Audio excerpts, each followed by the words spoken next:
ప్రభాస్తో ఈ cinema teaser release చేయించడం అనేది, ఆయన పోస్టర్ ఆయనకి టైటిల్ లాగా పెళ్లి కాని ప్రసాద్ అనేది పెట్టడం అనేది అసలు అది అంటే సోషల్ మీడియాలో ఒక పెద్ద చర్చకి దారి తీస్తుంది అనమాట. అది ప్రభాస్ పెళ్లి కాని ప్రసాద్, అసలు ఆయన కూడా మ్యారేజ్, ఆయన స్టిల్ బ్యాచులర్ కాబట్టి ఆయన టైటిల్ ఆయనే రిలీజ్ చేసుకుంటున్నారు అన్నట్లుగా అసలు ఫుల్ బజ్ క్రియేట్ అయింది. అది అలా ఏ లేదండి, మనం రిలీజ్ చేసే ప్రతి పోస్టర్ ప్రభాస్ అన్న పిఆర్ టీం చూసే వాళ్ళు యాక్సెప్ట్ చేసి బయటకు వస్తాయి. అది నెగిటివ్ ఏం కాదు, అది బాగా జనాలు ఎంజాయ్ చేశారంటున్నా.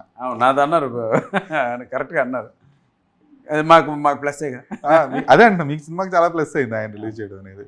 నిజంగా ప్రభాస్ అన్న చేసిన హెల్ప్ మాత్రం జీవితంలో మర్చిపోనండి. చిన్న నాకన్నా ఇలా నేను నా ఫ్రెండ్స్ కలిసి ఒక సినిమా చేసుకున్నానంటే ఏం కావాలి నీకు ఏదైనా ఇలా దాన్ని పంపించేస్తారని. అసలు నిజంగానే ఆయన మహారాజు, ప్రజలందరూ బాగుండాలని కోరుకునే మహారాజు. మాలాంటి వాళ్ళ బాగు కోసం ఇలాంటి హెల్ప్ చేయడం అనేది నిజంగా ఆయన కైండ్ హార్ట్కి హ్యాట్స్ ఆఫ్.